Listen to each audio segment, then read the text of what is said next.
The origins of the bubble can be traced back to Japan's economic miracle in the 1960s.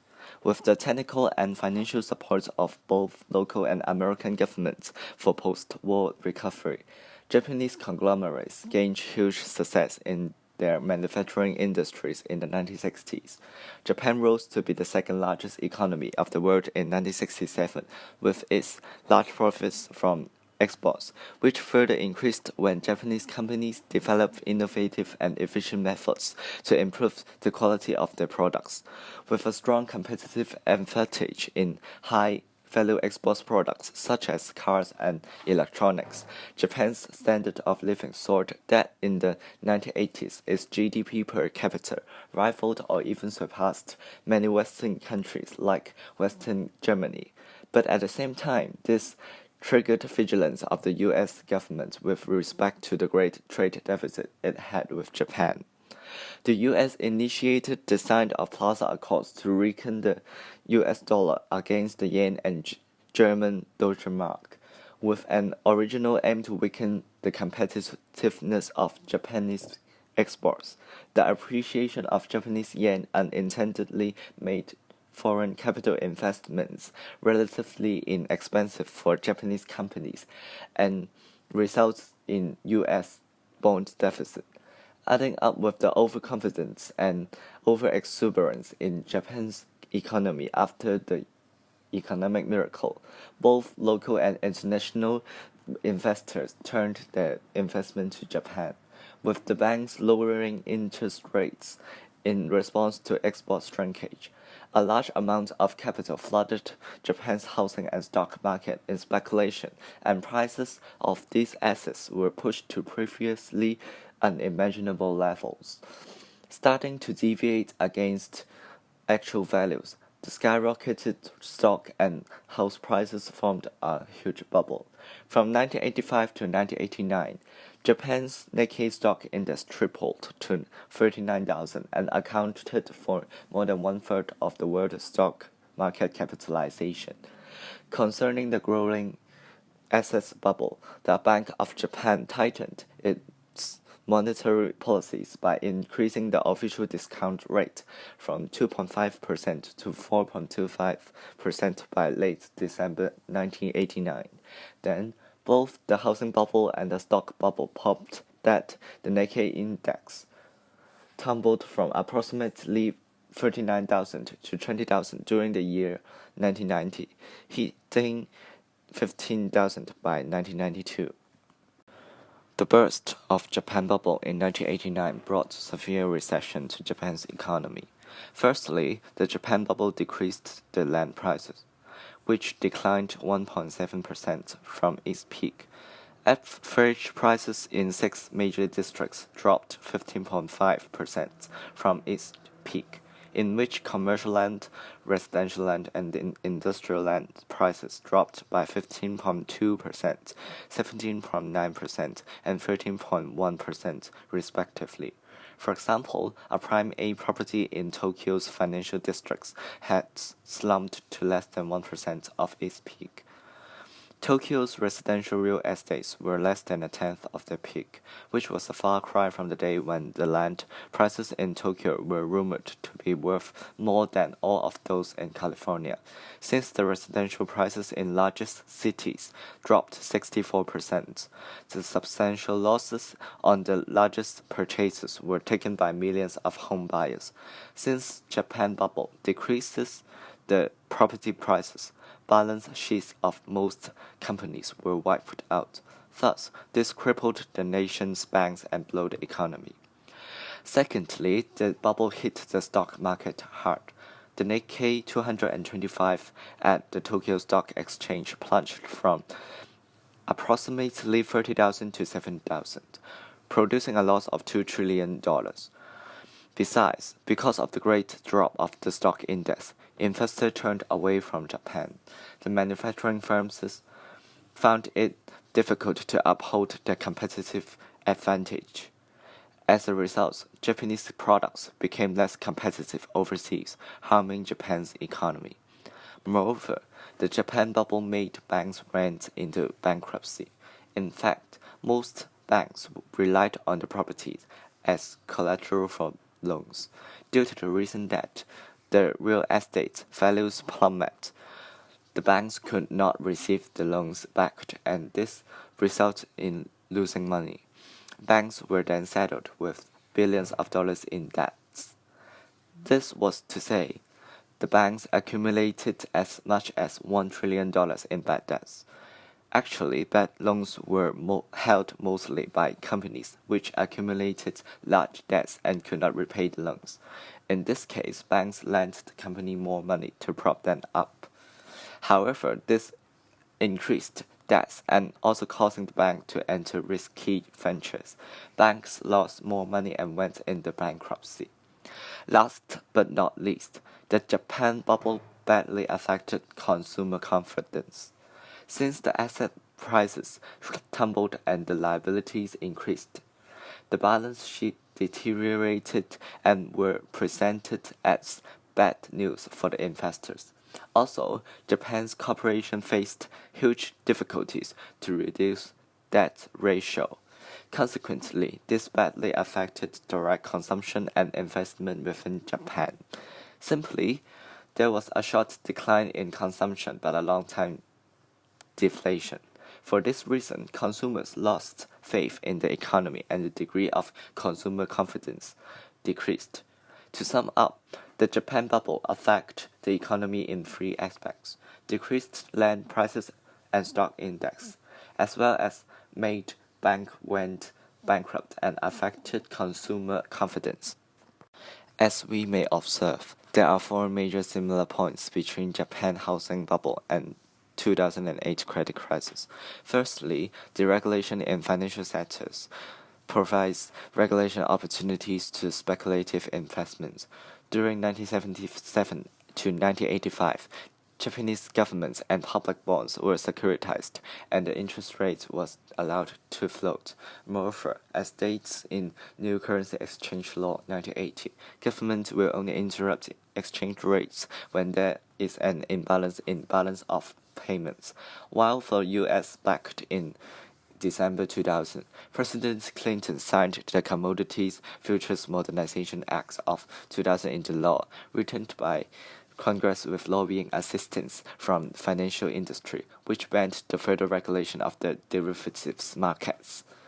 Also, in 2004, U.S. Securities and Exchange Commission relaxed the net capital rule, which enabled investment banks to substantially increase the level of debt they were taking on. Consequently, even professionals in financial sectors could not precisely tell the underlying risk of structured products, which are just complex portfolios with asset pools. Risks of derivatives are calculated with carefully designed formulae that nobody understood. However, investment banks didn't care what the products really were. The uncertainty of risks were ignored under the interest-driven nature of investment banks. Secondly, low interest rates is necessary to form the bubble and high interest to make the bubble burst. Because of the Plaza Accords, Japan was responsible of acting to lower the value of Japanese yen deliberately. Apart from selling the currency directly, Japan raised interest rates so that increased demand of yen could revalue it. However, high interest rates made it difficult for companies to raise funding to maintain production or to expand. Due to appreciated yen, Japanese exports were more expensive and harder to sell. Exporting manufacturers soon got into trouble, while domestic investors focusing more on the foreign capital due to higher purchasing power of yen worsened the situation. To resolve the concern, Japanese government lowered interest rates to encourage domestic consumption and make it easier to get financed.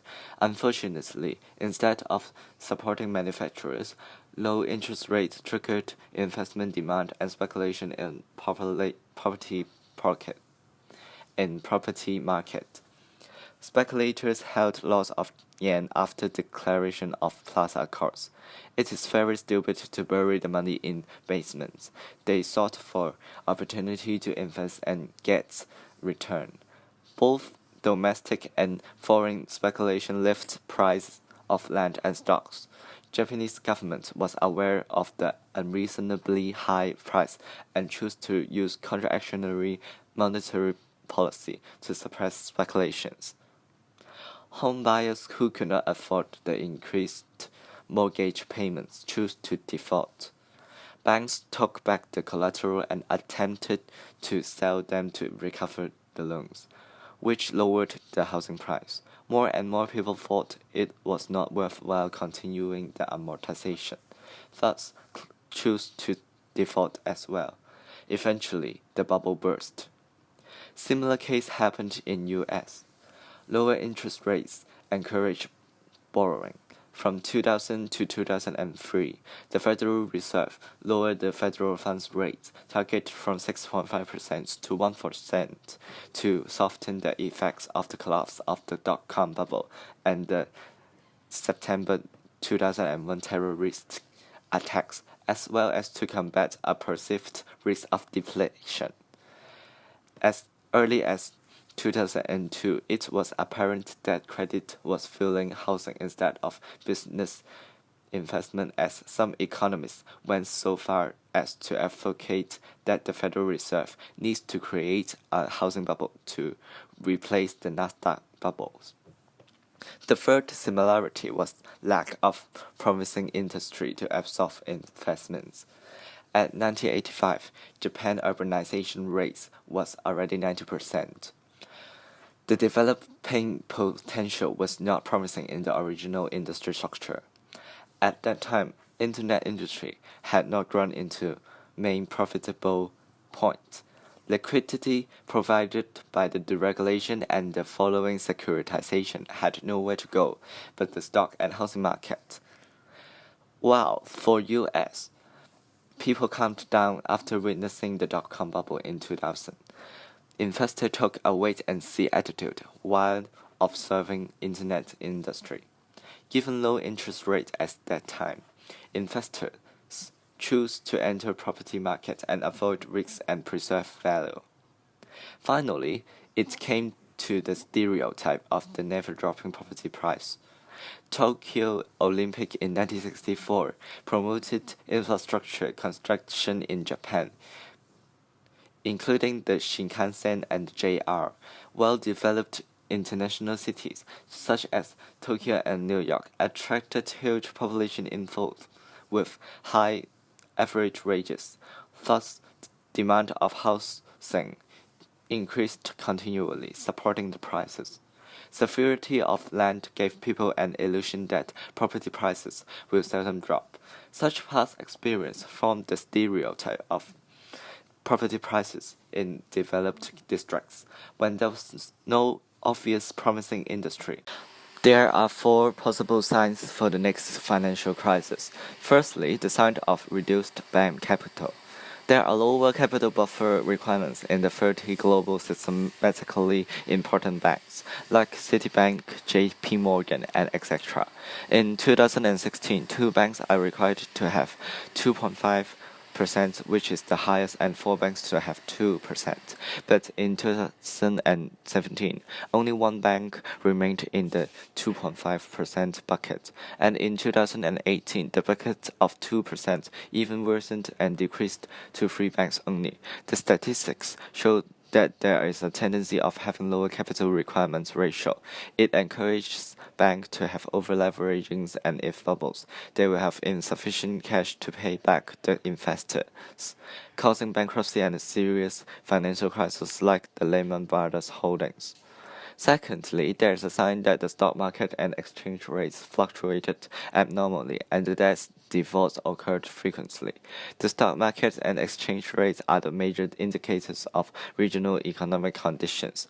Once abnormal fluctuations occur, they often represents problem in economic development, and economic market should be sufficiently vigilant. If it is accompanied by a social debt default and even a national credit sovereign debt default, it is likely to trigger a regional financial crisis. For example, the economic problems of Iceland in the past and now Turkey were caused by the collapse of the exchange rate and debt default, and further financial crisis will likely result.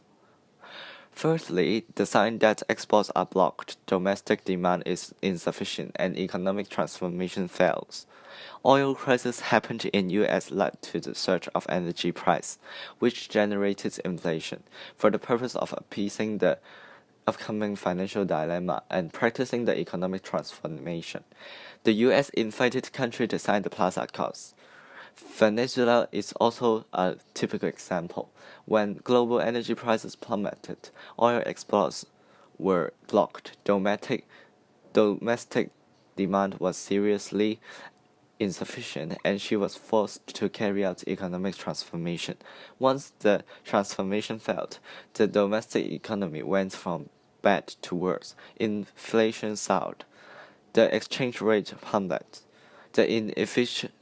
The inevitable financial crisis will finally break out. Lastly, there's a sign that the asset bubble indicates watered economic growth and serious financial leverage. The outbreak of the financial crisis is often inseparable from the effects of overheating and asset bubbles. And the typical examples is that housing prices remain high.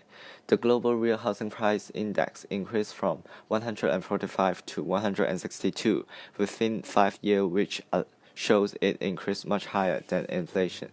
Most people can't afford a house. Even if they can buy it, they will bear long debts. The real estate market can't create real value, but it stores a lot of social wealth, and the bubble is serious. All signs mentioned above may cause the next financial crisis. In order to prevent the next financial crisis, we should keep an eye on those important factors, observe the negative bubbles, and prevent them from bursting and ravaging the economy.